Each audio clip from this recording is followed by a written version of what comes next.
లేకపోతేనేమి, లేకపోతే టికెట్ లేకపోతేనేమి, అది లేకపోతేనేమి, ప్రార్థన చేయకపోతేనేమి, చర్చిపోకపోతేనేమి, లేకపోతే ఏది ఏమి ఏమి ఏమి అని క్వశ్చన్ వేసుకుంటా ఉంటాము.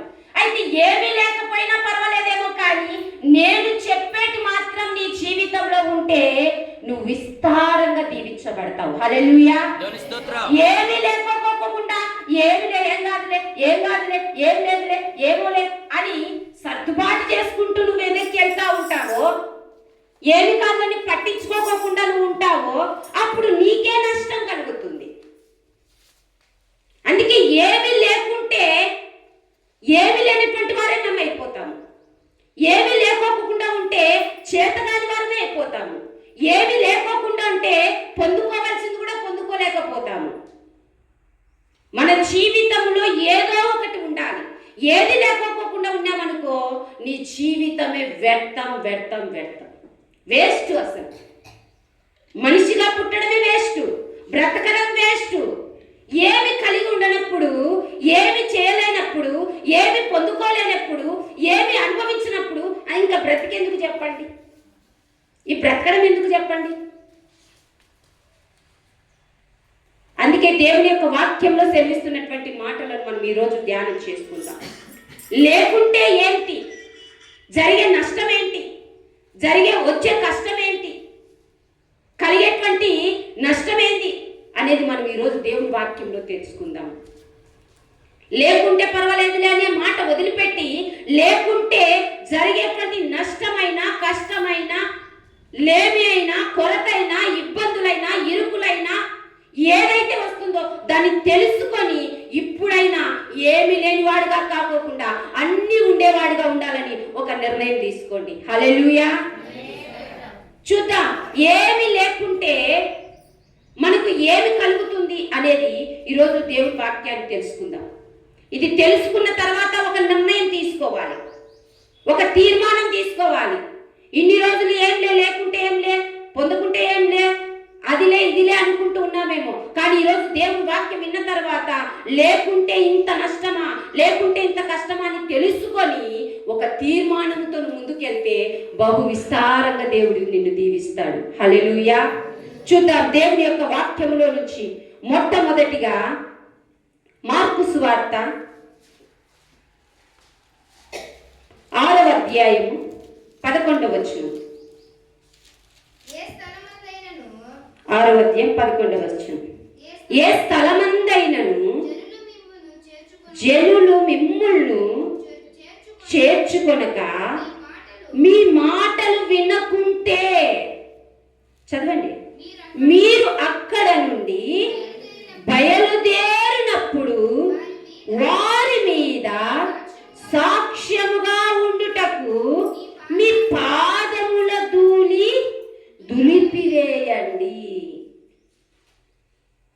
లేకుంటే ఏమి జరుగుతుంది అని ఇక్కడ మొట్టమొదటిగా మనం ఆలోచిస్తే, మాట వినకుంటే,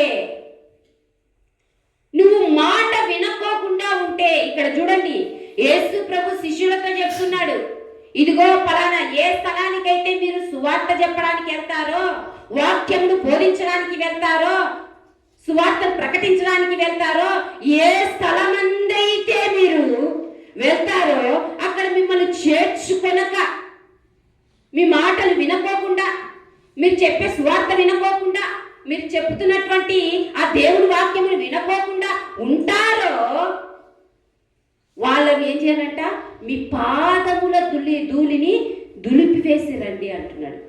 అంటే దేవుని యొక్క మాటలను, సువార్త అంటే ఏంటి, మంచి వార్త, యేసు యొక్క పుట్టుక, జననమును, మరణమును, పునరుత్థానమును ప్రకటించుటే సువార్త.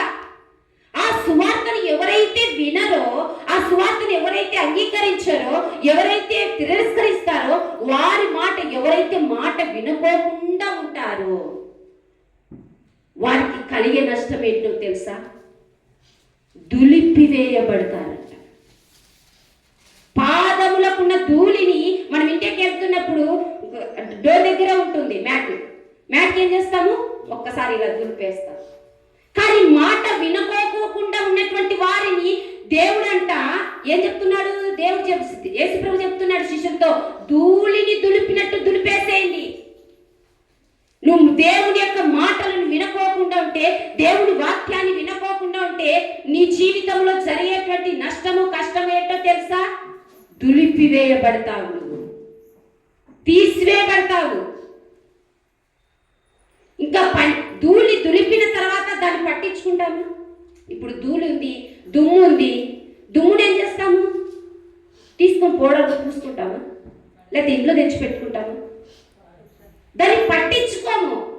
కానీ నువ్వు దేవుని మాట వినుకోకుండా, దేవుని వాక్యమును వినుకోకుండా పెడచెవున పడితే దేవుడు నీ జీవితంలో జరగవలసిన కార్యాలను పట్టించుకోకుండా, నిన్ను పట్టించుకోకుండా ఏం చేస్తాడు తెలుసా? దూరంగా పెట్టేస్తాడు. ధూళిని దులిపినట్టుగా నిన్ను కూడా తీసి పక్కన పడేస్తాడు. పనికి రాని తీగను తీసి ఎక్కడ పడేయమన్నాడు? ఎక్కడ వేయమన్నాడు? అగ్నిలో కాల్చివేయండి. అది పనికి రాదు. ఆ తీగ కట్ చేయబడింది, ఎండిపోయింది, ఇంకా పనికి రానటువంటి విధంగా ఉంది, దాన్ని తీసి అగ్నిలో కాల్చివేయబడ్డమన్నాడు. నువ్వు దేవుని మాట వినకుంటే జరిగే నష్టం ఏంటంటే నువ్వు దులిపివేయబడతావు, తీసివేయబడతావు. దేనికి పనికిరానటువంటి విధంగా స్థితి మారిపోతుంది. హల్లెలూయా. అందుకే మనం దేవుని మాటను వినేటువంటి వారంగా ఉండాలి. దేవుని మాటను వినకుండా పెడచెవున పెట్టాకండి.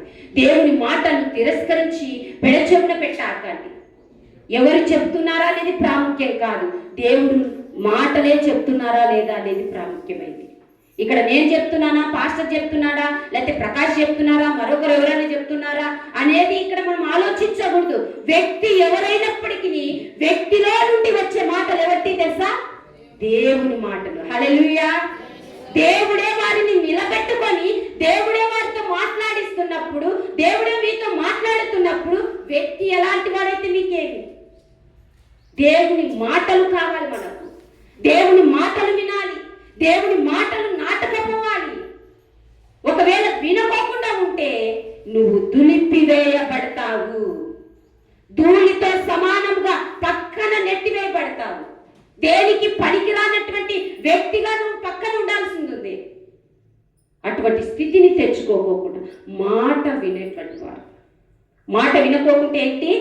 మొట్టమొదటిది మాట వినకుంటే ఏం జరుగుతుంది? దులిపివేయబడతాము. రెండోది చూద్దాం. రెండోది లూకా సువార్త 14వ అధ్యాయం 26వ వచనం. 14:26. బహు జన సమూహము ఆయనతో కూడా వెళ్ళుచుండగా ఆయన వారి తట్టు తిరిగి, ఎవడైనను నా యొద్దకు వచ్చి తన తండ్రిని, తల్లిని, భార్యను, పిల్లలను, అన్నదమ్ములను, అక్క చెల్లెలను, తన ప్రాణమును సహా ద్వేషింపకుంటే వాడు నా శిష్యుడు కానేరడు. మొదటిదేమో మాట వినకుంటే దులిపివేయబడతావు. రెండోది ఏంటి తెలుసా? ద్వేషించకుంటే. అంటే ద్వేషించేటి కొన్ని ఉంటాయి, ద్వేషింపకూడనిటి కొన్ని ఉంటాయి. ఇక్కడ ఏమన్నాడు? ప్రాణమును సహా ద్వేషింపకుంటే, ప్రాణము సహా ద్వేషింపకుంటే మీరు అంట, నేను అంట శిష్యుడము కాలేము అంట. హల్లెలూయా. ఇది చెప్పబడిన సందర్భం వేరేది, కానీ దేవుడు శిష్యులతో చెప్తున్నాడు, శిష్యులారా మీకు సువార్త ప్రకటిస్తున్నారు, నన్ను వెంబడిస్తున్నారు, నా రాజ్య వ్యాప్తిని ప్రకటిస్తున్నారు, కాబట్టి మీరు తల్లిని గురించి, తండ్రిని గురించి, ఇంటిని గురించి, బంధువులను గురించి, పిల్లల గురించి, మీరు సంపాదించిన సంపాదన మీద దృష్టి పెట్టకోకుండా, మీ ప్రాణాన్ని కూడా లెక్క చేయకోకుండా వాటికన్నిటిని ద్వేషించి నా శిష్యుడిగా బ్రతకండి అని చెప్తా ఉన్నాడు. ఇప్పుడు మనం చేయాల్సింది ఏంటంటే ద్వేషించబడాలి. అంటే ద్వేషించినట్లయితే వేటిని ద్వేషించాలి? అట్లని తల్లిని, తండ్రిని, అన్నిటిని ద్వేషించమని ఇక్కడ చెప్తున్నది అది కాదు. ఇక్కడ చెప్తున్నది వాటికంటే, నాకంటే ఇవి ప్రాముఖ్యమైనటువంటివి మీకు కాదు. దేవుడే మొదటి స్థానం. దేవుని తర్వాతనే మనకు తల్లి అయినా, తండ్రి అయినా, లేకపోతే ఇల్లు అయినా, సంపాదన అయినా, ఏదైనా ఉండాలి. కానీ దేవునికి అందుకే ఏమంటున్నారు తెలుసా, ప్రాణమును సహా ద్వేషించుకుంటే నా శిష్యుడు కాగలడు.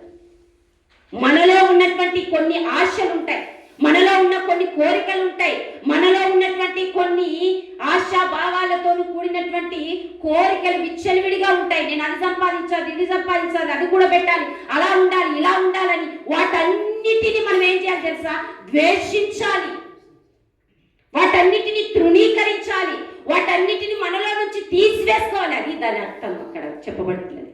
ప్రాణముతో సహా ద్వేషించండి అని. ఈ లోకంలో ఉన్న వాటిటన్నిటిని మనం హత్తుకొని ఉన్నామనుకోండి, ఈ లోకంలో ఉన్న సంపాదన అంతటిని హత్తుకొని ఉన్నామనుకోండి, దేవుని శిష్యులము కాలేము. శిష్యుడు అనేవాడు ఎవరు? దేవుని వెంబడించేటువంటి వాడు, దేవుని కొరకు ప్రాణమును పెట్టేటువంటి వాడే శిష్యుడు. దేవుడు అదే కోరుకుంటున్నాడు. మీ ప్రాణముతో సహా ద్వేషించండి, మీకు ఇష్టమైనటువంటి ద్వేషించండి. మీరు ఏ కోరికలు కలిగి ఉన్నారో, ఏ ఆశలు కలిగి ఉన్నారో, ఇహలోక సంబంధమైనటువంటి అన్నిటిని ద్వేషించి నాకు శిష్యులుగా ఉండండి అంటున్నాడు. నువ్వు ద్వేషించకుంటే ఆయన శిష్యుడుగా బ్రతకలేవు, ఆయన కోసం బ్రతకలేవు, ఆయన సువార్త ప్రకటించలేవు, ఆయన కొరకు ప్రాణత్యాగమును కూడా చేయలేవు. హల్లెలూయా. బైబిల్లోనే కాదు, జీవిత చరిత్రలో కూడా ఎంతో మంది వాళ్ళు భక్తులు కదా, బైబిల్లో ఉన్న వాళ్ళు దేవుని కోసం అత్తసాక్షులైనారు, దేవుని కోసం మరణించినారు అనుకుంటారేమో. వీళ్ళని పక్కన పెడితే, బైబిల్లో ఉన్న వారిని పక్కన పెడితే, ఈ లోకంలోనే ఎంతో మంది తమ యొక్క జీవితాలను బైబిల్ కోసము, దేవుని కోసము, సంఘాల కోసము, సువార్త ప్రకటించడానికి, దేవుని అనేకులకు పరిచయం చేయడానికి మారు మూలలున్నటువంటి గ్రామాలకు వెళ్ళి తమ యొక్క ప్రాణాలను అతసాక్షులుగా మారినటువంటి వారు ఉన్నారు. హల్లెలూయా. వారే నిజమైనటువంటి శిష్యులు. ఈనాడు ఇలాంటి వారు ఉన్నారా? నిజంగా ప్రాణాన్ని ద్వేషించుకునే వారు ఉన్నారా? శరీరాన్ని ద్వేషించుకునే వారు ఉన్నారా? బ్రతుకుని ద్వేషించుకొని దేవుడి కొరకే చావైనా బ్రతుకైనా. అందుకే అపోస్తులైన ప్రభువులు అంటారు కదా, నా మట్టుకైతే బ్రతుకుట క్రీస్తే. నా బ్రతుకు ఉందే, నా కోరికలు ఉన్నాయే, నా ఆశలు ఉన్నాయే, నా ప్రాణం ఉందే, అదంతా కూడా క్రీస్తే. ఒకవేళ చచ్చిపోవాలనుకున్నా కానీ ఎవరంట? క్రీస్తే. నా మట్టుకైతే బ్రతుకుంటే క్రీస్తే, చావైతే లాభం. ఇంకంతకన్నా నాకు లాభకరమైంది ఏది లేదు, అంతకన్నా ఉపయోగకరమైంది ఏది లేదు ఈ జీవితంలో. మంచి పండితుడు, మంచి జ్ఞానం కలిగిన వాడు, అటువంటి పౌలుగా మారి చూడండి, అన్నిటినంట ఆయన రాసిన పత్రికలో ఉంది, పెంటతో ఎంచుకున్నాడంట. పెంటతో దాన్ని సమానంగా చేసుకున్నాడు, తృణీకరించాడు. ఈ చదువు వద్దు, ఈ పదవులు వద్దు, ఈ ఉద్యోగం వద్దు, ఈ హోదా వద్దు, ఈ ఆస్తులు వద్దు, ఇది ఏ జీవితం, ఇది సరైనటువంటి జీవితం కాదు, ఉపయోగకరమైన జీవితం కాదని పెంటతో సమానంగా ఎంచుకొని తన ప్రాణాన్ని, తన జీవితాన్ని ద్వేషించి దేవుని శిష్యుడుగా గొప్ప స్వార్థ పత్రికలు రాశాడు. హల్లెలూయా. గొప్ప సేవకుడుగా, అపోస్తులుగా. అందుకే చూడండి, అపోస్తులైన పౌలు అంటే ఎంతమంది సేవకులను తయారు చేశాడు. ఆయన శిష్యుడుగా మారాడు. శిష్యుడైనటువంటి ఆయన సేవకుడుగాను, అపోస్తులుగాను, ప్రవర్తలుగాను, సువార్థికుడుగాను, బోధకుడుగాను, ఇన్ని వ్యక్తులుగా మారి ఆయన శిష్యులను తయారు చేసి సంఘాలను స్థాపించి వారికి అప్పగించి ఎంత గొప్ప పరిచర్య చేశాడు. హల్లెలూయా. మొదట మనకు కావాల్సింది ఏం చేస్తే శిష్యులుగా తయారు కావాలి, దేవుణ్ణి వెంబడించేటువంటి వారుగా, దేవుని కొరకు ప్రాణాన్ని కూడా సహితం లెక్క చేయకోకుండా తెగించేటువంటి వారుగా మనం ఉండాలి భక్తులు. హల్లెలూయా. అందుకే నీ ప్రాణమును సహా నువ్వు ద్వేషించుకుంటే, నీకున్న ఆశలు, కోరికలు వాటన్నిటిని ద్వేషించి, వాటన్నిటిని విడిచిపెట్టి తృణీకరించినట్లయితే నీకు గొప్ప శిష్యత్వం కలిగినటువంటి కృపను దేవుడు అనుగ్రహిస్తాడు. హల్లెలూయా. అందరూ కూడా చూడండి, బాగా గమనించండి, యేసు ప్రభుని ఎంతో మంది వెంబడించారు. రోగాలు బాగైనాయని కుంటివాడు వెంబడించాడు, గుడ్డివాడు వెంబడించాడు, రక్తస్రావం గల స్త్రీ వెంబడించింది, రోగాలు బాగైన వాళ్ళందరూ వెంబడించారు. 150 మంది దాకా ఆయనను ఫాలో అవుతానే ఉంటారు, వెంబడిస్తూనే ఉంటారు. ఆయన ఎక్కడికి పోతే అక్కడికి పోతానే లాస్ట్కి మళ్ళీ ఎంతమంది వచ్చారు తెలుసా? కొంతమంది, అయ్యా నా భార్యను చూసుకొని వస్తా, నా పొలం చూసుకొని వస్తా, నా పిల్లల్ని చూసుకొని వస్తా, ఒకసారి మా అమ్మని చూడాలనిపిస్తుంది, నాన్న చూడాలని చెప్పి 150 మందిలో నుంచి 72 మంది అయిపోయారు.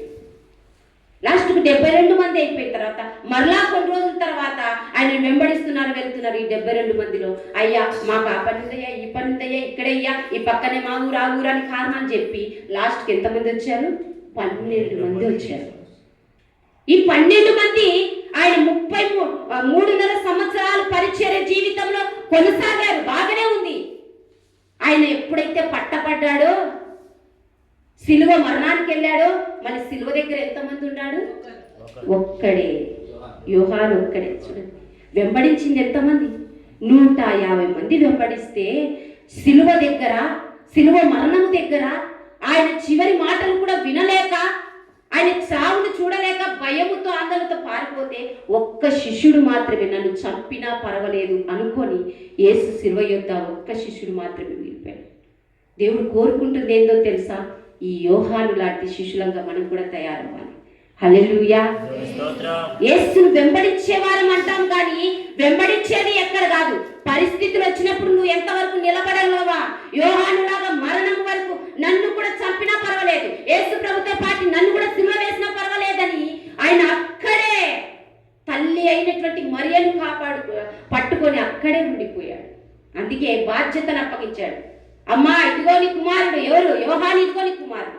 యోహాను అంటాడు, యోహాను ఇదిగో నీ తల్లి. ఎంత బాధ్యత అప్పగించారు తెలుసా? నిజంగా శిష్యుడిగా ఉండాలంటే అది అందరికీ ఉండేటువంటి అర్హత కాదు. అందరూ ఉండలేరు, అందరూ చేయలేరు. 150 మంది ఉన్నారు శిష్యులు, మరి ఎక్కడికి వెళ్ళిపోయారు? సిలువ దగ్గర ఒక శిష్యుడే ఉన్నాడు. ఈయనే నిజమైనటువంటి శిష్యుడు. మనకు కూడా అంతే. మన జీవితంలో ప్రభువా, నేను ఒక శిష్యురాలుగా ఉండాలనుకుంటున్నా, ఒక శిష్యుడిగా నేను ఉండాలనుకుంటున్నా అనుకున్నప్పుడు మరణము వరకు ఎన్ని అవరోధాలు వచ్చినా, ఎన్ని అవమానాలు వచ్చినా, ఎన్ని నిందలు వచ్చినా, ఎంతమంది వచ్చి నిన్ను వ్యతిరేకించి నిందించినా కానీ విడిచిపెట్టు, పోవద్దు, అది ఇది చంపేస్తాం, నరికేస్తాం అన్నప్పటికీ కూడా నువ్వు మరణం వరకు ఉంటావో అప్పుడే నువ్వు నిజమైనటువంటి శిష్యురాలివి. హల్లెలూయా. అందుకే మనకి ఇవ్వబడిన వాటిని కలిగి ఉన్నదాన్ని మనం ద్వేషించుకునేటువంటి వారు. మూడవది చూద్దాం. మూడవదిగా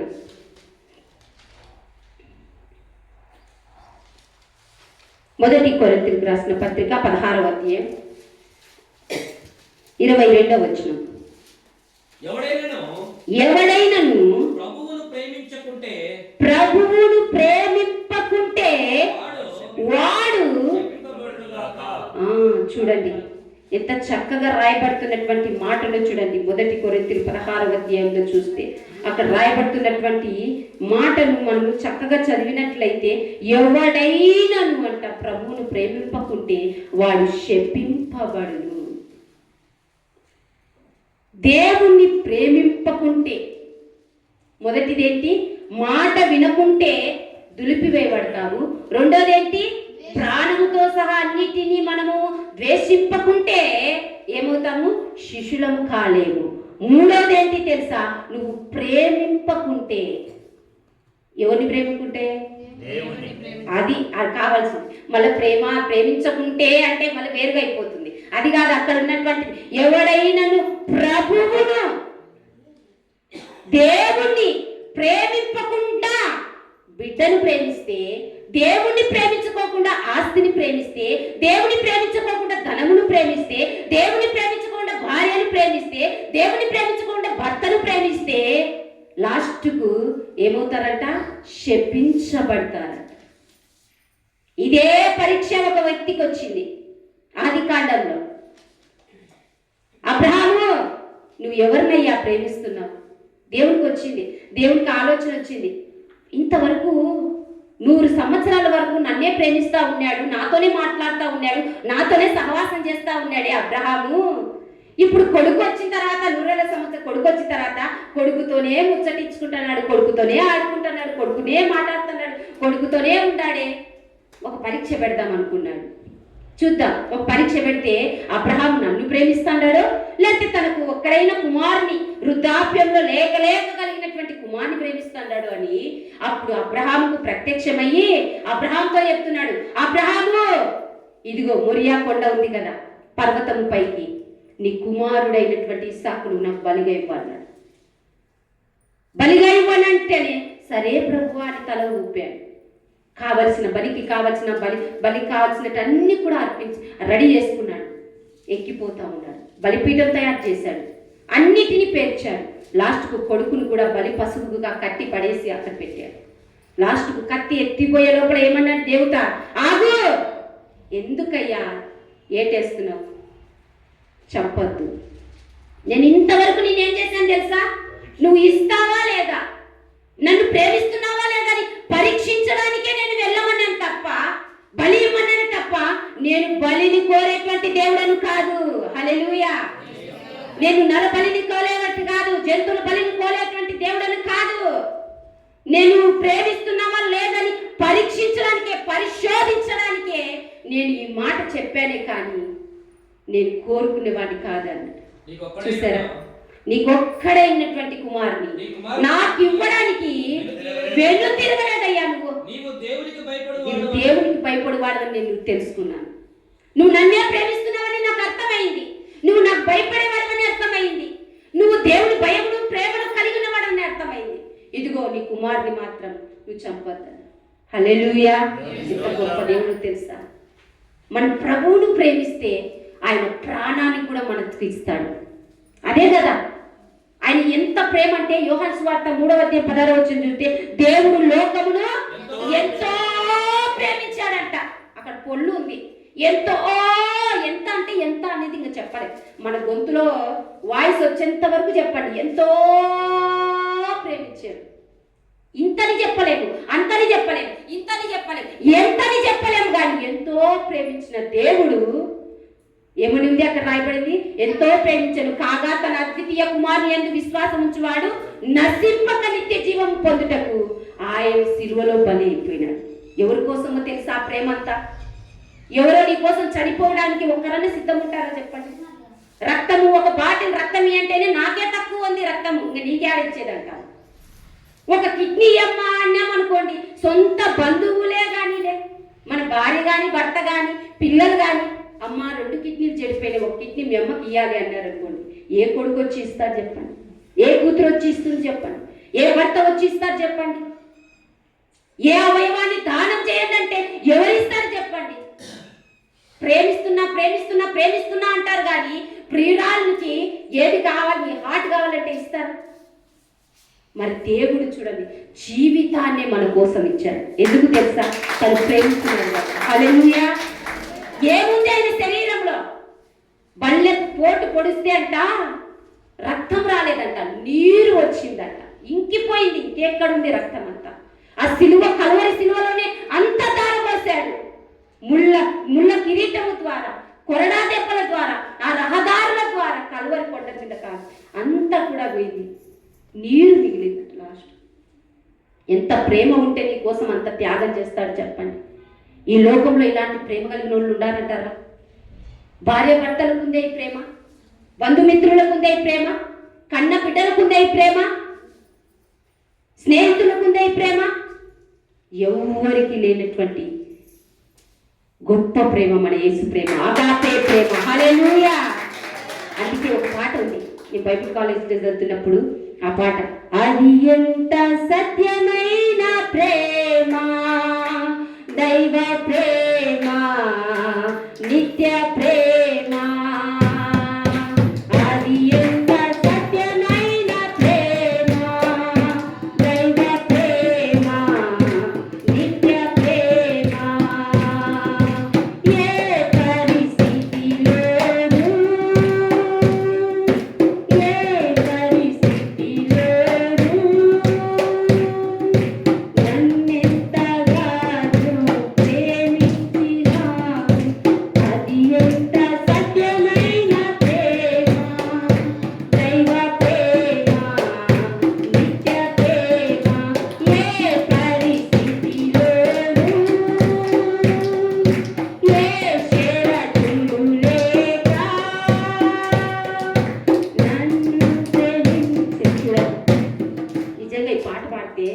నేను ఎక్కువ పాడుకునేది అక్కడ ఉన్నప్పుడు, ఎక్కువ ఇదే పాట. ఏ షరతు లేకోకుండా, ఏమి లేకోకుండా, వందనము ప్రభువానికి వందనం. నిజంగా షరతులు ఏమైనా పెట్టారా? నువ్వు ప్రేమిస్తే, నీకు ప్రేమిస్తే బంగారం ఇస్తాను, నీ ప్రేమిస్తే అది ఇస్తాను, ఏమన్నా షరతులు పెట్టారా? ఏమి కోరనటువంటి నువ్వు నిజంగా ప్రభువును ప్రేమిస్తే, ఒకవేళ ప్రభువును నువ్వు ప్రేమింపకుంటే జరిగేది ఏంటి తెలుసా? శపించబడినటువంటి వారమవుతాం. శపించబడిన వారు ఎక్కడ తెలుసా? నిత్య నరకంలో ఉంటారు. దేవుని వాక్యంలో సెలవిస్తుంది, ఆశీర్వదించబడిన వారందరూ ఒక సైడ్ అంట, శపించబడిన వారందరూ ఒక సైడ్. శపించబడిన వారందరూ అగ్నిగుండంలో ఉంటే, ఆశీర్వదించబడిన వారు, ప్రభువును ప్రేమిస్తున్న వారందరూ కూడా పరలోక రాజ్యంలో ఉంటారంట. హల్లెలూయా. అందుకే ప్రభువును ప్రేమింపకుంటే శాపాన్ని పొందేటువంటి వారంగా ఉంటాం. ఆ శాపానికి గురి కావకండి. ఆ శాపాంతో కూడినటువంటి జీవితాన్ని జీవించుకోకుండా, ప్రభువా అందరికంటే, అన్నిటికంటే, అన్ని వస్తువుల కంటే, అందరి మనుషుల కంటే, అన్ని ప్రాంతాల కంటే, అన్ని తిండి కంటే, అన్ని వస్త్రాల కంటే, అన్ని ఆభరణముల కంటే నీవు తప్ప నాకు ఎవరు కూడా ప్రేమ ప్రీతి లేదయ్యా అని చెప్పండి. హల్లెలూయా. ఆ నిర్ణయం తీసుకోవాలి. నాలుగోది చూద్దాం. నాలుగోదిగా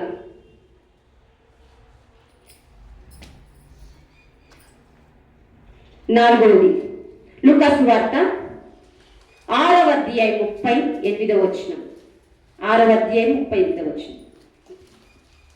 క్షమించుడి, అప్పుడు మీరు క్షమింపబడుదురు. ఇయ్యుడి, అప్పుడు మీకు ఇయ్యబడును.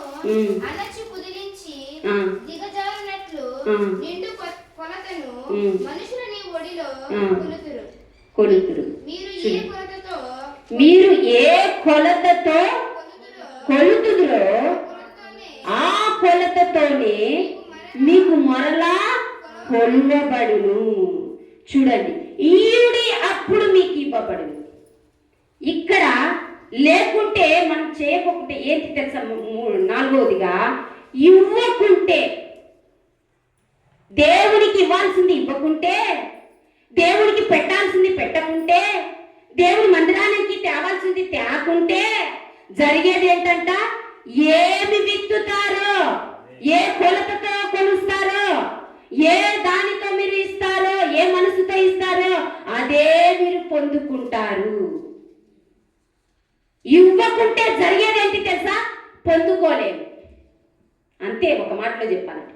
నువ్వు దేవునికి ఇవ్వకోకుండా ఉంటే, పేదలకు సహాయం చేయకోకుండా ఉంటే, దేవుని మందిరానికి ఇవ్వకుంటే, దేనికైనా కానీలే, ఒకరికి పెట్టే విషయంలో కానీ, ఇచ్చే విషయంలో కానీ, చేసే విషయంలో కానీ నువ్వు ఇవ్వకోకుండా ఉంటే నువ్వు ఏది కూడా పొందుకోలేవు.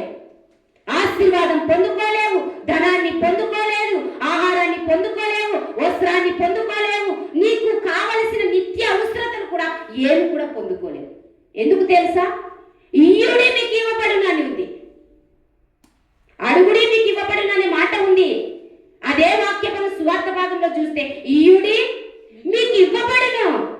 మీరు ఇవ్వకోకుండానే కావాలంటే ఎలా అవుతుంది చెప్పండి? ఒక అంగడికి వెళ్ళిన తర్వాత నాకు 50 రూపాయలు చింతపండు ఇవ్వండి అన్నావు, నువ్వు 100 రూపాయలు ఇవ్వండి నీకు చింతపండు ఇస్తారా? నువ్వు 50 రూపాయలు ఇవ్వండి నీకు చింతపండు ఇస్తారా? మనం ఇస్తేనే కదా అటు నుంచి మనకు వస్తువు వచ్చేది, మనం ఇస్తేనే కదా అటు నుంచి మనం పొందుకునేది. కానీ మనం అలా కాదు, ముందు నువ్వు ఇయ్యి, నేను మన తర్వాత ఇస్తాను. ముందు ఆ అంగడికి పోయి, అయ్యా నాకు వేలు అయ్యయ్యా, ముందు డబ్బులు ఇవ్వమా, నీ కాడ ఉన్నాయో లేవో అంటారు. కానీ దేవుడు అంటున్నాడు, మీరు ఇయ్యుడి, అప్పుడు మీకు ఇవ్వబడును. చూడండి, ఇయ్యండి ఫస్ట్, అక్కడ రాయబడిన మాట అదే. నేను ఇస్తాను తర్వాత మీరు ఇయ్యండి అనే మాట ఏమన్నా ఉందే? ముందు నువ్వు ఇవ్వు. నువ్వు ఇవ్వకుండానే దేవుని దగ్గర ఏమంటావు తెలుసా? చేతులు పైకెత్తి, అయ్యా ఆకాశ వాకిళ్ళయ్యా. కానీ నువ్వు మాత్రము సంచిలో ఉన్నటువంటి వాకిలు కూడా తీయలేవు, కానీ దేవుడు ఆకాశంలో ఉన్న వాకిల్ని మాత్రం ఇప్పాలి. నువ్వు బీరువా వాకిలు కూడా తీయలేవు, కానీ దేవుడు మాత్రం ఆకాశ వాకిల్ని విప్పాలి. నీ దగ్గర ఉన్న 100 రూపాయల నోటు కూడా విప్పలేవు, కానీ దేవుడు మాత్రం ఆకాశం వాకిలు ఇప్పాలి. మనం అడిగేది అదే కదా. నువ్వు ఆకాశ వాకిలు ఇప్పయ్యా, ఇప్పి ఒక్కసారి కుమ్మరించు, తల మీద పడి పోతుంది. దేవుడు ఇయ్యాలి. కానీ ఇవ్వకోకుండానే మనం పొందుకోలేము. అసలు పొందుకోవాలి. ఈరోజు ఎందుకు పొందుకోలేకపోతున్నామంటే, ఎందుకు ఆర్థికంగా ఇబ్బంది పడుతున్నామంటే, ఎందుకు అనేక అవసరాలతో మనం అలమటించిపోతున్నామంటే కారణం ఏం తెలుసా? మనం ఇవ్వకుంటే ఎట్లా పొందుకుంటాం? ఇవ్వకుంటే దేవుడు నీకు ఎలా ఇస్తాడు? ఇయ్యండి, అప్పుడు నేను ఇస్తాను. అందుకే దేవుని వాక్యం ఉంది కదా, మీరు ఇచ్చి నన్ను శోధించు, ఎంత కావాలో శోధించు. నువ్వు దేవుని దగ్గర పెట్టు. ఇద్దయ్యా నాకు లేదయ్యా, నాకు వచ్చిన జీతంలోను నాకు వచ్చిన దానిలోను నీ యొక్క సన్నిధానంలో దశభాగం వేస్తున్నా, నీ సన్నిధానంలో కృతజ్ఞత కానుక వేస్తున్నా, నీ సన్నిధానంలో ఇదిగో నాకు అర్పణగా వేస్తున్నానయ్యా. ఈ వారం అంతట్లో ఇంతే వచ్చింది, ఇంతట్లో ఇంత వేస్తున్నా, ఈ వారం అంతా నాకు కావాలయ్యా. శోధించు. నా అప్పులు తీర్చబడాలయ్యా, శోధించు.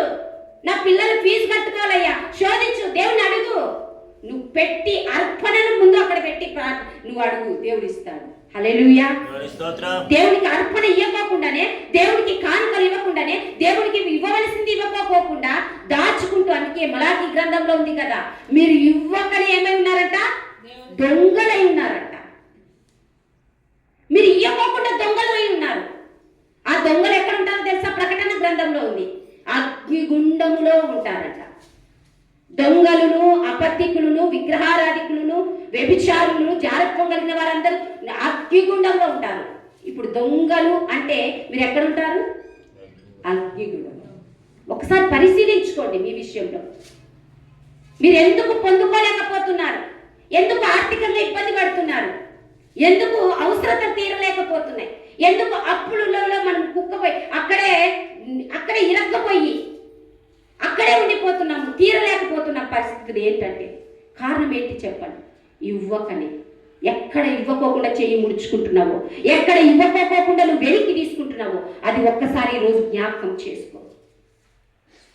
ఎక్కడ ఇవ్వాలో అక్కడే ఇవ్వాలి, ఎవరికి ఇవ్వాలో అక్కడే ఇవ్వాలి. అప్పుడే నువ్వు పొందుకోవాల్సింది పొందుకుంటావు. మరి కొంతమంది చేసేటువంటి తప్పు ఏంటో తెలుసా? పుట్టింది ఒక చోట, పెరిగేది ఒక చోట, పోషించబడేది ఒక చోట, ఇచ్చేది మాత్రము ఇంకొక చోట. అది చాలా తప్పండి. నేను కన్న తల్లిదండ్రులకు నువ్వు ఇవ్వాలే కానీ వేరే తల్లిదండ్రులకు ఇచ్చావనుకోండి. ఇప్పుడు లక్ష్మక్క ఉంది, లక్ష్మకు కొడుకు ఉన్నాడు సాయి, వాడు సంపాదిస్తున్నాడు, ఉద్యోగం వింటున్నది ఒక చోట, ప్రార్థనలు వాడు కన్నీరు కార్చి ప్రార్థన చేస్తున్న దైవ సేవకులకు కాకోకుండా వేరొక చోట ఇస్తా ఉన్నారు, వేరే వాళ్ళకు స్పాన్సరింగ్ చేస్తున్నారు. ఏంటండి ఈ అన్యాయం? అసలు నీ సంఘం అభివృద్ధి చెందద్దా? నీ సేవకుడు పోషించబడద్దా? నీ సంఘాన్ని స్వార్థ ప్రకటించద్దా?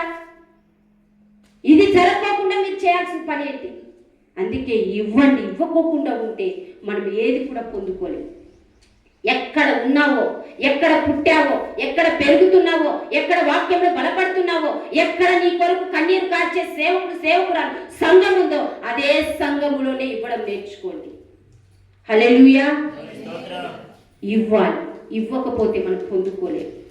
ఇచ్చే విషయంలో మనం ధారాళంగా, అందుకే అక్కడ రాయబడినటువంటి మాట, మీరు ఏ కొలతతో, పావుతో కొలుస్తారా, షేర్తో కొలుస్తారా, కేజీలతో కొలుస్తారా, లేకపోతే చిన్న గ్లాస్తో కొలుస్తారా? ఎట్ట కొలిస్తే అట్టే కొలత ఇస్తారు. మరలా అదే వస్తుందంట. చిన్న గ్లాస్తో నేను బియ్యం కావాలని అడిగింది అనుష, నేను చిన్న గ్లాస్తో బియ్యం ఇచ్చాను. మళ్ళీ నాకు ఇచ్చినప్పుడు ఏ గ్లాస్తో ఇస్తుంది? పాస్టమ్మా నువ్వు నాకు ఒక గ్లాస్తో కొలిసి ఇచ్చావే, ఆ గ్లాస్ ఇయ్యి, నీకు బియ్యం ఇస్తాను. ఏ ఆ పాపకాడ ఉంది కదా గ్లాస్, ఇవ్వచ్చు కదా. దాంతో ఒకవేళ ఒక గింజలు ఎక్కువ పడితే, ఇప్పుడు కాదు కానీ పాతకాలంలో నా చిన్నప్పుడు ఒడ్లు అంగడికి పోవాలన్నా ఎక్కడికైనా పోవాలన్నా బదులు తీసుకునేవాళ్ళు. బియ్యం లేనప్పుడు మా ఇంట్లో కూడా చాలా పేదరికంతో ఉన్నప్పుడు పక్కింటి అక్క దగ్గర పోయి 2 పావులు బియ్యం ఇప్పించుకొని రాపో, మనకు బియ్యం తెచ్చుకున్న వెంటనే 2 పావులు ఇచ్చేద్దాం. తెచ్చుకుంటే మళ్ళీ అదే పావుతోనే ఆమె కావాలంటారు, వేరే పావులు మనకు కొలవదు. చూసారా, కొలత ఏది ఇచ్చామో అదే బదులు కావాలంటాం. మరి దేవుని విషయంలో మాత్రం నేను మాత్రం చిన్నది ఇస్తా ప్రభు, నువ్వు మాత్రం సేరుతాయి ప్రభు అంటే ఎలా అవుతుంది? మరలా అది మరలా అనే మాట ప్రస్తావించాలి. మరలా అదే కొలత 100 ఇచ్చా 100కి 100, 1000 ఇచ్చా 1000కి 1000, 1,00,000 ఇచ్చా 1,00,000 అంటే ఏ కొలతతో మనం ఇస్తే అదే కొలత, ఏ మనసుతో మనం ఇస్తే అదే మనసుతో దేవుడు ఇస్తాడు. ఏ హృదయంతో నువ్వు ఇస్తే అదే హృదయంతో దేవుడు ఇస్తాడు. అందుకే సనగక గొనగాక ఏం చేయాలంట? సనగాకండి, గొనగాకండి. దేవునికి ఇచ్చే విషయములో నువ్వు ఇవ్వగలిగింది మనసు పూర్తిగా ఇవ్వండి. హల్లెలూయా. కొరింథీయులకు రాసినటువంటి పత్రికలో ఉంది. అక్కడ మాసిదోనియా అటువంటి వారంట నిరుపేదలైట, పేదరికంలో ఉన్నారంట.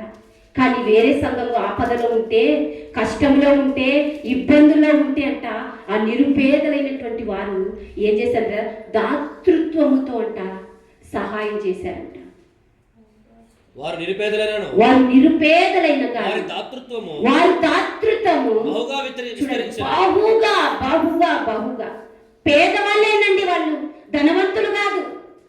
అయ్యో మన సంఘం ఫలానా సంఘం ఆపదలో ఉందే, రాయచోటి సంఘం కట్టబడుతుందే, లేకపోతే కస్తూరాజ్ గారి పల్లెలో కట్టబడినటువంటి మందిరం ఉందే, ఆ ఉసిరత లేదే, కాంగా లేదే, మైక్ లేదే, లేకపోతే ఫలానా డోర్ లేదే, ఏది లేదే అనుకొని వీళ్ళు ఏం చేశారు తెలుసా?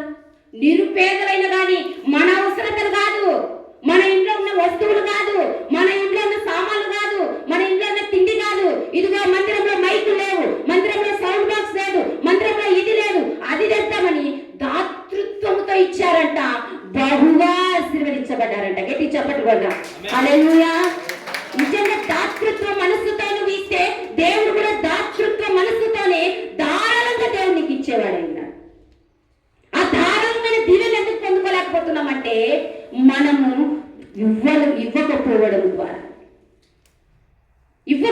ద్వారా అంటే. అందుకే నాలుగవదిగా ఇవ్వకుంటే పొందుకోలేదు. ఐదవది చూద్దాం. యోహాను సువార్త 12వ అధ్యాయం 24వ వచనం. 12వ అధ్యాయం 24వ వచనం. గోధుమ గింజ భూమిలో పడి చావకుండిన ఎడల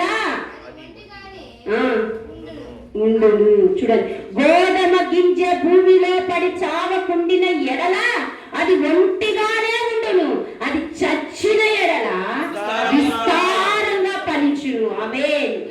చూడండి, ఐదోది ఏంటో తెలుసా? చావకుంటే వృద్ధి చెందలేము. ఇక్కడ గోధుమ గింజ భూమిలో పడి చావకుండా అట్లాగే ఉందనుకోండి, దానివల్ల ఫలితం లేదు. గోధుమ గింజ భూమిలో కుళ్ళిపోయి, కృషించిపోయి, నశించిపోయి అది చచ్చిపోతేనే అందులో నుంచి జీవముతో కూడినటువంటి ఒక మొక్క మొలక వచ్చినప్పుడే అది వృక్షంగా వృద్ధిగా చెందుతుంది. హల్లెలూయా. చావాలి. నువ్వు చావకోకుండా సుఖముతోను సంతోషముతోను లగ్జరీగా తింటూ తాగుతూ పండుకుంటూ ఇదే ఉంటే, చావకోకుండా ఉంటే నువ్వు ఫలించలేవు, వృద్ధి చెందలేవు, అభివృద్ధి చెందలేవు. నువ్వు చావాలి. అనునిత్యమును ఆ ప్రతి దినమును కూడా నువ్వు ప్రభు ప్రార్థనలో చావాలి, వాక్యంలో ప్రతి విషయంలో నలగొట్టుకుంటూ ఉండాలి. నువ్వు చావకోకుండా వృద్ధి చెందాలంటే అది ఇంపాసిబుల్. గోధుమ గింజ భూమిలో పడి చేస్తేనే కానీ విస్తారంగా ఫలించదు కానీ అన్నాడు ప్రభు. అంటున్నాడు కదా, భూ సంబంధమైనటువంటి ఎంతగా చచ్చిపోతే, పాపం విషయంలో, శరీర విషయంలో మనం చచ్చిన వారంగా ఉంటే, చచ్చిపోతే అప్పుడు జీవముతో కూడినటువంటి ఫలాలు మనలో నుంచి వస్తాయి. హల్లెలూయా. చావాలి. చావకోకుండానే క్రైస్తవుడు నిజమైనటువంటి విశ్వాసి కాదు. చావకోకుండానే ప్రార్థనలో నువ్వు అభివృద్ధి చెందలేవు, పొందుకోలేవు.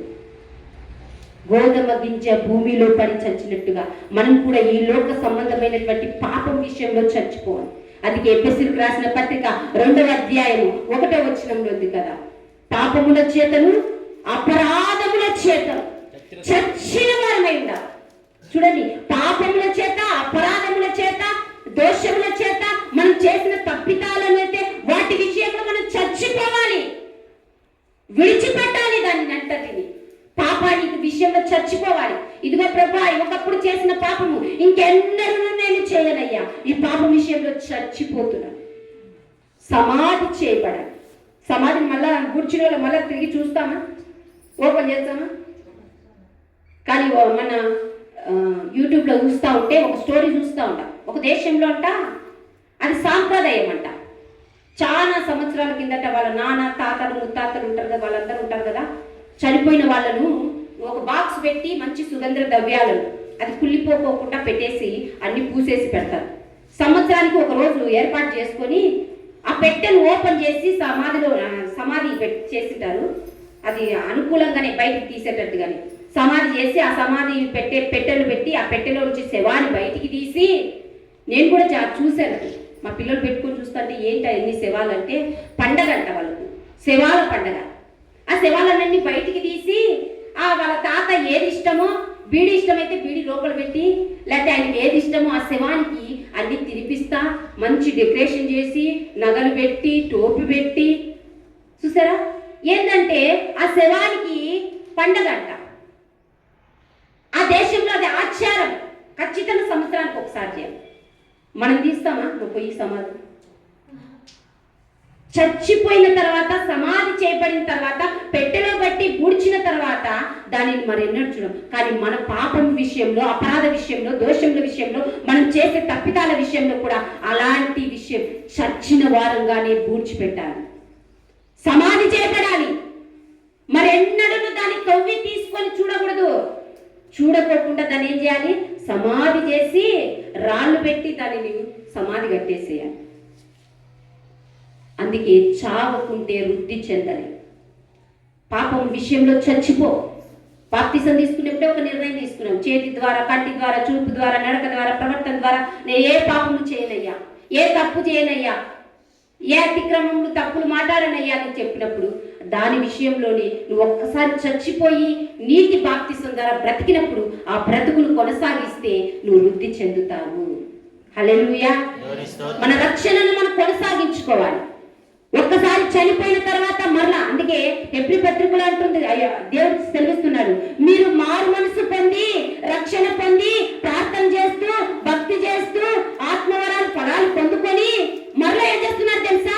తప్పులు చేసి మరలా నాకు సిలువ వేయించున్నారంట. నువ్వు మరలా దేవుని నమ్ముకొని ప్రార్థనకు వస్తూ భక్తిగా ఉంటూ అభిషేకము, ఆరాధనను, ఆత్మఫలాలు అన్ని పొందుకొని ఎక్కడైతే మళ్ళా పాపం చేసి తప్పు చేసావో రెండోసారంట ఆయనకి ఏం కలుగుతుందంట? సిలువ వేసిన వారం అవుతామంట. మరలా ఆయన సిలువ వేసినటువంటి వారం అవుతాం, తప్పు చేసినటువంటి వారం అవుతాం. ఒక్కసారి ఆయన సిలువ పొందుతుంది, సిలువ మరణము ద్వారా మనకు విడుదలనిస్తే పలుమార్లు మనం తప్పులు చేస్తూ, పలుమార్లు మనం పాపం చేస్తూ దేవుని బాహాటంగా ఏం చేస్తున్నాం తెలుసా? సిలువను వేస్తూనే ఉన్నాం. చచ్చిన నీవు మరలా క్రీస్తులో బ్రతకాలే కానీ, క్రీస్తులో వృద్ధి చెందాలే కానీ, క్రీస్తులో నువ్వు ఫలించాలే కానీ మరలా నువ్వు పాపంలో ఉండకూడదు. హల్లెలూయా. అందుకే చావకుంటే మనం వృద్ధి పొందలేము. ఆరోదిగా చూద్దాం. యోహాను సువార్త 12వ అధ్యాయం 3వ వచనం. అప్పుడు మరియా మిక్కిలి విలువగల అచ్చ జటమాంసి అత్తరు ఒక సేరున్నర ఎత్తు తీసుకొని యేసు పాదములకు పూసి తన తల వెంట్రుకలతో ఆయన పాదములను తుడిచెను. ఇల్లు ఆ అత్తరు వాసనతో నిండెను. ఇక్కడ చూడండి, ఒక స్త్రీ చూడండి, యేసు ప్రభు వారు లాజరు ఆయనతో కూడా భోజనం కూర్చుని, అంటే ఒక యేసు ప్రభు వారు పస్కా పండుగ రోజున ఒక చోట విందులో కూర్చో ఉన్నాడు. ఆ విందులో కూర్చున్నటువంటి సమయంలో ఒక స్త్రీ అంట విలువైనటువంటి అచ్చ జటమాంసి అను అత్తరు, చాలా కాస్ట్లీ అయినటువంటి దానిని తీసుకొని వచ్చి ఆయన పాదాలకు పూసిందంట. ఎలా పూసింది? మనం నెక్స్ట్ చూస్తే పగలకుంటే వాసన ఉండదు. తన అచ్చ జటమాంసపు అత్తరు పుట్టిని తీసుకొని వచ్చింది. అత్తరు పుట్టి యేసు ప్రభును చూసిన వెంటనే ఆయన పాదాల దగ్గరికి వెళ్ళి ఆ అత్తరు జటమాంసము ఎంతో కాస్ట్లీ, ఎంతో విలువైనది, ఎంతో శ్రేష్టమైనటువంటి ఆ యొక్క అత్తరును పగలగొట్టి ఆయన పాదాలు కడిగిందంట. చూడండి, అది పగలకోకుండా ఉంటే, అది పూయకోకుండా ఉంటే నిజంగా ఆ ఇల్లంతా ఇల్లంతా కూడా అత్తరుతో ఉండేది కాదు. ఆరోదిగా పగలకుంటే సువాసన అనేది రాదు. అత్తరు పుట్టి పగిలింది కాబట్టే, అత్తరు పుట్టి యేసు పాదాల దగ్గర పగలగొట్టబడి పూయబడింది కాబట్టే ఆ ఇల్లంతా సువాసనతో నింపబడింది, ఆ ఇల్లంతా సువాసనతో నిండిపోయింది. అత్తరు బుడ్డిలాగా మన జీవితాలు కూడా పగలగొట్టబడాలి, మన హృదయం పగలగొట్టబడాలి. అందుకే విరిగి నలిగిన మనస్సు కలిగిన వారికి యెహోవా ఆసన్నుడంట. ఆయన కోరుకుంటుంది విరిగి నలిగిన మనస్సే. మనం పగలగొట్టకపోతే, మనం విరగకపోతే, మన హృదయం బద్దలు కాకపోతే మన జీవితం అనేది పరిమళ సువాసనగా మార్చబడదు.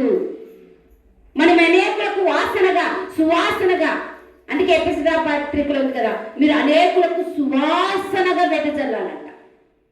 మనం అనేకులకు సువాసనగా వెదజల్లబడాలంటే, సువాసనతో నింపబడాలంటే, మంచి సుగుణాలతో, మంచి లక్షణాలతో, మంచి పరిమళంతో, మంచి సాక్ష్యంతో మనం అనేకులకు సువాసన కలిగిన వారంగా ఉండాలంటే పగలగొట్టబడాలి. ఏంటి? మన హృదయం పగలగొట్టబడాలి, మన జీవితం పగలగొట్టబడాలి. పగలగొట్టబడినప్పుడే, నలగొట్టబడినప్పుడే, విరగొట్టబడినప్పుడే అది పరిమళ సువాసనగా మార్చుతుంది. హల్లెలూయా. మనం ఏమనుకుంటాం తెలుసా? నాకు కష్టాలొద్దు ప్రభా, కష్టాలొద్దు ప్రభా, కష్టాలొద్దు ప్రభా అనుకుంటాం. చాలా తప్పు. ఇలా ప్రార్థన ఎవరు చేయకండి, నేను చెప్తున్నాను. శ్రమలొద్దని కోరుకోవద్దు, కష్టాలొద్దని కోరుకోవద్దు. ఆ కష్టాలలోనే, ఆ శ్రమలలోనే, ఆ యొక్క ఇరుకు ఇబ్బందులలోనే దేవుడు నిన్ను పరిమళ సువాసనగా మార్చి నిలబెడతాడు. హల్లెలూయా. శ్రమల గుండా వెళ్ళినప్పుడు యోబు రెండింతల ఆశీర్వాదాన్ని పొందుకున్నాడు. శ్రమల గుండా దావీదు వెళ్ళినప్పుడు దావీదు చిగురులో నుంచే యేసు ప్రభు వారు ఉద్భవించారు. చూసారా? వాళ్ళందరూ శ్రమలు వల్లేదా? బైబిల్లో ఉన్న వారు శ్రమ పడకోకుండానే బైబిల్లో పేరు లిఖించబడిందే, బైబిల్లో పేరు రాయబడిందే, పరలోకానికి వెళ్ళగలేరా? అందుకే యోబు ఒక చక్కని మాట అంటాడు. నాకు చాలా ఇష్టమైనటువంటి మాట ఏంటంటే యోబు 28వ అధ్యాయం. చాలా సార్లు నేను ఎప్పుడన్నా కొంచెం బాగున్నప్పుడు ఇదే చదువుకుంటా ఉంటాను. 23వ అధ్యాయం 10వ వచనం చాలా ఇష్టమైనటువంటి మాట. ఎన్నో సంవత్సరాలు నేను నడుచు మార్గము ఆయనకు తెలియను, ఆయన నన్ను శోధించిన తర్వాత, శ్రమ పెట్టిన తర్వాత, బాధ పెట్టిన తర్వాత, కష్టాలు వచ్చిన తర్వాత నేను సువర్ణము వలె కనపడుగును. హల్లెలూయా. శ్రమలలో ఉన్నప్పుడు ఈ వాక్యాన్ని గుర్తు చేసుకోండి. మీరు బాధలో ఉన్నప్పుడు ఈ వాక్యాన్ని గుర్తు చేసుకోండి. ఎందుకు కష్టాలు, ఎందుకు శ్రమలు, ఎందుకు వ్యాధులు, ఎందుకు అవమానాలు అని అనుకుంటున్నారేమో, నువ్వు సువర్ణంగా మార్చబడడానికే అవన్నీ నీకు వస్తున్నాయి. అది మనకు తెలియదు. నాకు వద్దు ప్రభా, కష్టం తీసేయి అంటాం. కష్టం తీసేయని ప్రార్థన చేయకండి. ఈ కష్టాలలోనైనా నన్ను ముందుకు తీసుకెళ్ళని ప్రార్థన చేయండి. శ్రమలు వచ్చినప్పుడు శ్రమ తీసేయని ప్రార్థన చేయకండి. ఈ శ్రమలలో నాకు ఒక మంచి ఓర్పును దయచే ప్రభు అని ప్రార్థన చేయండి. యోబుకు వచ్చినన్ని కష్టాలు, శ్రమలు మనకు వచ్చాయో చెప్పండి? యోబుకు అన్ని సమస్తం పోయినా కానీ దేవుడే ఇచ్చాను, దేవుడే తీసుకోలేదు. యథార్థతను విడిచిపెట్టలేదు, భక్తిని విడిచిపెట్టలేదు, ప్రార్థనను విడిచిపెట్టలేదు, స్తుతిని విడిచిపెట్టలేదు. కానీ తన జీవితం అంతటిని పగలగొట్టుకుంటున్నాడు.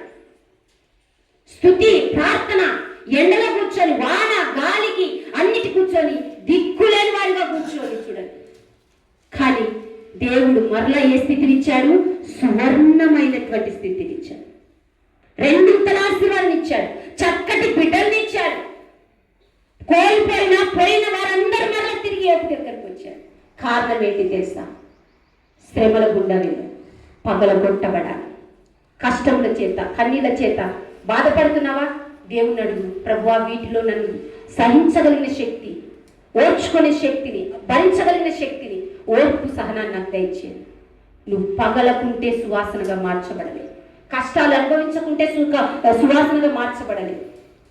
బాధలు, కన్నీళ్లు, దేవుల్లో ఉన్నటువంటి నీవు ఇవన్నీ అనుభవించడం ద్వారా ఒక సువర్ణ శుద్రంగా మార్చబడతావు. హల్లెలూయా. చివరిగా చూస్తాం, మనం ముగించుకుందాం. 7వదిగా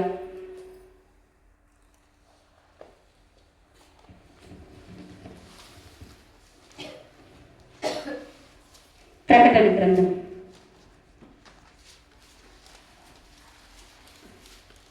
ప్రకటన